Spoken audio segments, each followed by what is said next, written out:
was shocking to me to learn that it's not something that was an innocent mistake from colonial powers. It was actually a systematic intention to teach this ideology and to divide people and to actually work hard until these people believe that they're actually different. Reclaiming history. 1 million people were murdered in just 100 days. My parents and a big part of my family were killed. My name is Ishimwe. I'm a filmmaker. I'm on a journey to find out about the colonial roots of the 1994 genocide against the Tutsi in Rwanda.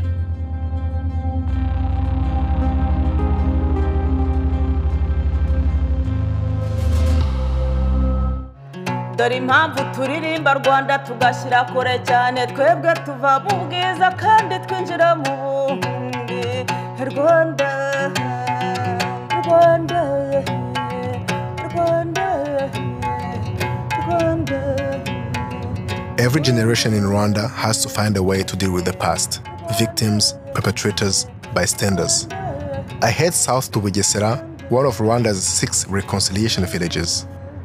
Victims and perpetrators of the genocide live here together.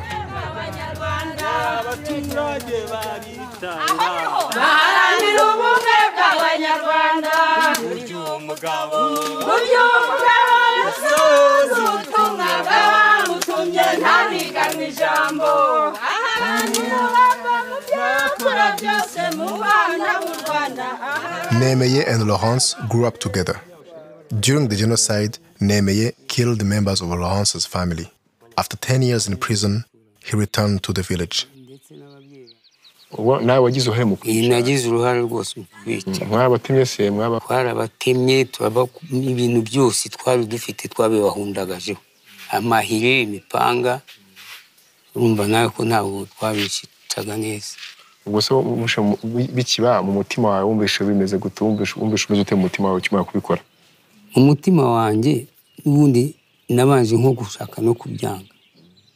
Mu buryo Nemeye yanyandikiye ambwira ati nige wishe nyoko wanyu n'abana be 4. Natekereza ko nabo bakobwa kenshi babaga bari kumwe Nemeye yaraje hari n'abandi basore bajyaga bazana nkabona bayicaye baganira baherekezanya ntareba urukundo bakuze nakumva ukuntu yabicishije impiri na za ntampongano n'iki byose. Nahisemera ko ndahahamuka ntabwo nongeye kugira ubuzima igihe cyose narabitekerezaga nkumva umutima mvuyemo ngahita mbona ya filimi ngahita mbona ni ibintu bidasanzwe ku buzima bwanjye kubyakira nta nubwo nigeze mbasha kumusubiza namaze igihe kinini numva nanjye ndi uwo gupfa. Today, Laurence's daughter Solange is married to the son of a perpetrator. His father was among the men who killed Laurence's sister. Gize mu ruhare mu gitero kishe murumuna we ni mukuru we mu kishe mukuru we yarihungiraga dusanga ipfiri hafi ku cyoha niho nari ntuye niho twamutsinze mu gitero cyamwishe nanjye nari ndimo. Akwa kwenya Vedaste undi mbere wabyakiriye ute? Yabanje kungora numvaga bidashoboka ariko nafashe igihe kinini cyo kubisengera no kubitekereza sanga yuko nyuma y'imbabazi nta rubanza niko gufata umwanzuro wo kumubwira ngo ashake uwo yakunze. Ni gute papa wafunze ni gute byakugizeho nizinga ko byakugizeho kwita cyawe? Ingaruka byangizeho kumva ndi umwana w'umubyeyi wagize uruhare mu kumena amaraso y'ikiremwa muntu. Ibyo byonyine numvaga ari ipfunwe rikomeye pe. Wakinaga n'ubundi wumva ufite ipfunwe.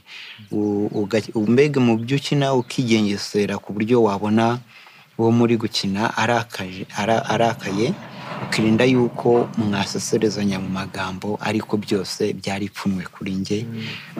Yego. Nanjye twarakundanye pe abantu benshi banca intege hirya no hino kambwira ati ari umuhungu wa muri buriya bwoko. Twareberaga mu marangamuntu twabona ari umututsi tukamwica tumuziza ubwo bwoko, tumuziza ngo ni umwanzi w'igihugu, ni umuntu mubi, ni umugome. Ariko ubu ngubu aba bana bacu hari igihe batazamenya umuhutu ukomoka ku mututsi, ukomoka ku mutwa. Tugomba kuba tubigisha ko twese turi abanyarwanda, nta macakubiri arimo. Kumva ko turi umwe, bagakura bumva ko abantu bose ari bamwe, nta macakubiri abarimo.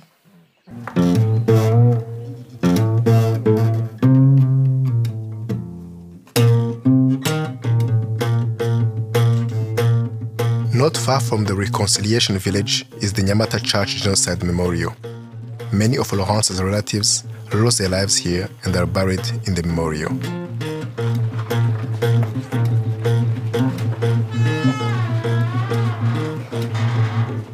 Abiciwe aha ngaha bararenga 10,000, ariko mu mva rusange abahashyinguye bararenga 45,000. Ni ukuvuga ngo harimo 10,000 biciwe hano n'abandi twagiye dukora mu duce dutandukanye tw'uyu mujyi wa Nyamata.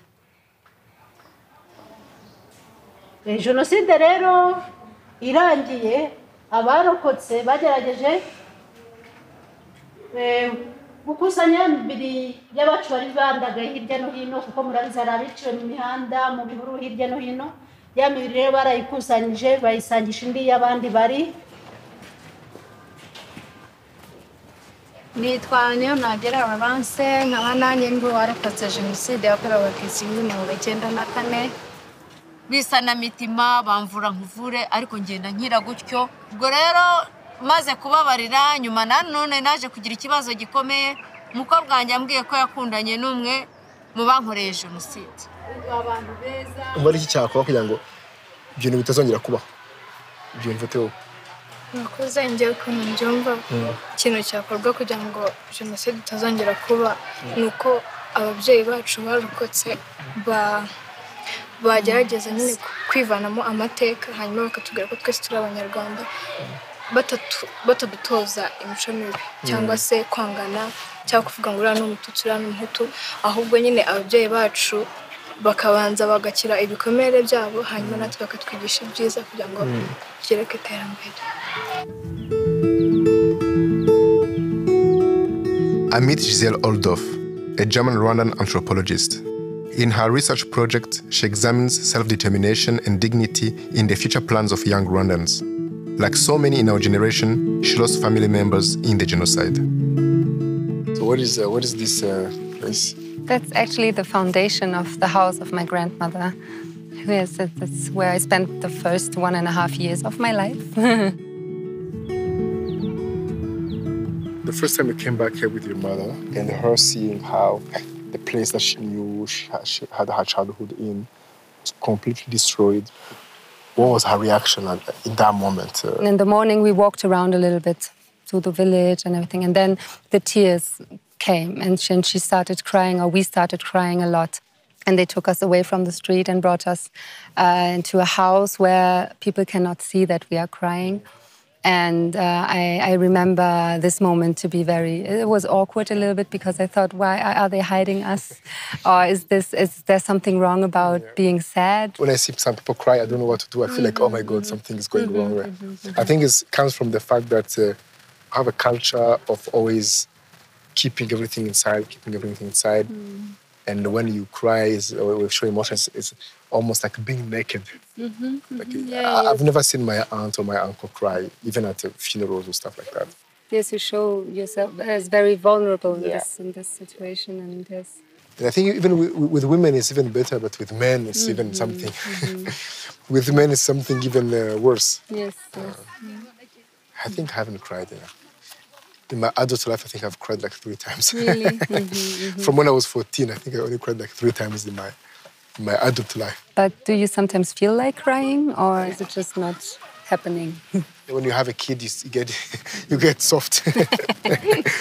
But I think it's a feeling of always, over the time you stop yourself from feeling like crying, and at one point you don't feel like crying. You feel sad, you feel so whatever, but it doesn't come out like that. What are your plans now for this place? We have the idea to build a small house here, to have the possibility to come back here, to be here. I hope and I wish for my daughter to come to Rwanda and to see the place where I was born, where her grandmother was born. My roots are here, and the past is here, and all the terrible things that happened is also here. It will always be a part of our lives. I know my mom and my grandma, they were very happy here, and they spent a very good time, and I don't want this to be taken away.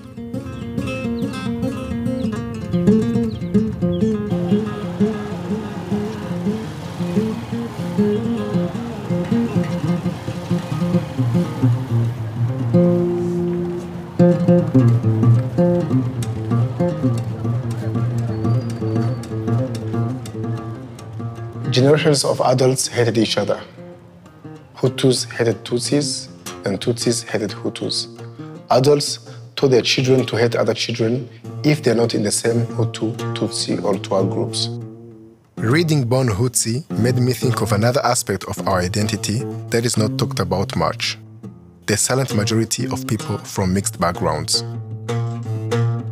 I was shocked that day. I almost felt like crying in that classroom. How come that yesterday I was a genocide survivor and now I turn into a son of an alleged genocide perpetrator? In his book, Fiston Mudachumura describes how he grew up in the family of Tutsi genocide survivors. But from one day to the other, his identity changed, as he found out his father was not a Tutsi, but a Hutu who was accused of working with the genocide perpetrators. You always feel shameful because you cannot share about your stories. And you are always feel caught in the middle because you can't hate this one or hate that one because they are both you. So how do, for example, some of your friends who assumed, for example, you were Tutsi because they know your mother only, or they assumed you were a survivor, was there any case of people like that who reacted? Today, people don't want to talk about such topics because they know that people take it very differently. They know that it's still controversial. From that day on, when you heard that your father allegedly attended some meetings to kill Tutsis, you hated yourself. How did that change? Of course, every child wants to be associated with the heroes. No child wants to be associated with the villains. So you hear all these heroic stories of the RPS soldiers, and you feel like you want to associate with RPS soldiers. Until you become a teenager, you start to find maybe your father was a villain. And you feel like it's shameful. I can't say that to anyone that my father was a villain. Actually, until I published a book, I think we are the transition generation from the hardcore believers in Hutus and Tutsis to the non-believers of Hutus and Tutsis. The Gen Z don't care that much about such things. So we are in the middle within those two generations.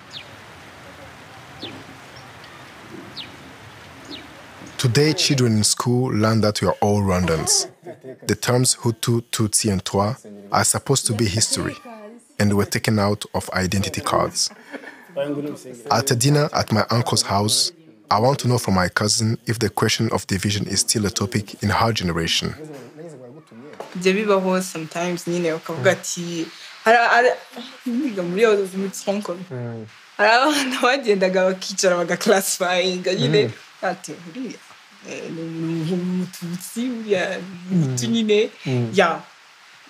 ntabwo bijya bipfa kuburamo cyane.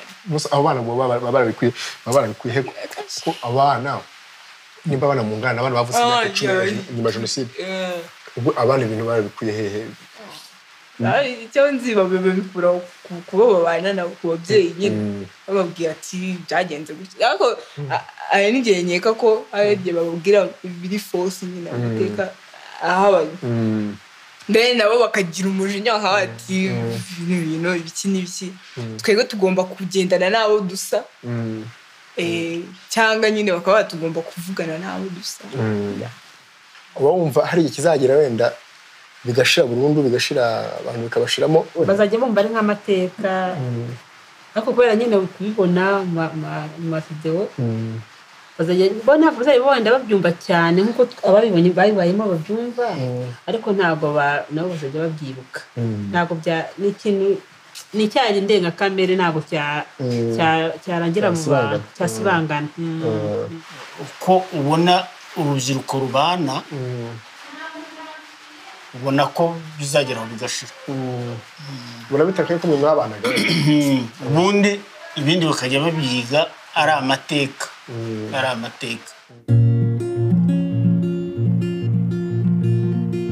If you think about my father's family, for example, among 5 men, 6 women, only 1 man survived, 2 women. So, yeah, so I think if I was an adult Tutsi man in 94 in Kigali, I'll probably be dead. Most likely, I'll definitely, most likely be dead.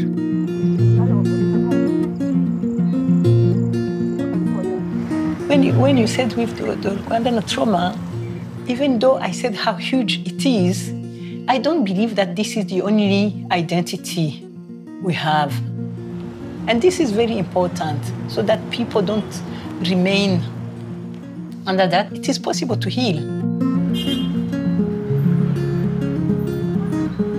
L'histoire du Rwanda, c'est pas Hutu-Tutsi toi seulement. L'histoire du Rwanda est plus vaste que ça. The most important thing is for us to know who we were before somebody else came and taught us something different. After discovering that our history has been distorted, then it's up to us to shape a new society.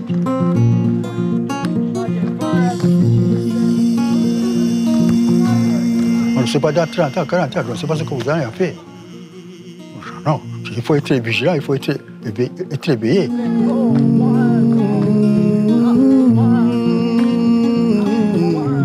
That's, for me, I think that's what's the most important. It's not to punish anyone or to somebody to be ashamed. That doesn't matter. It's to go back to who we were. In the end, you have the right to live a good life. You can live a good life.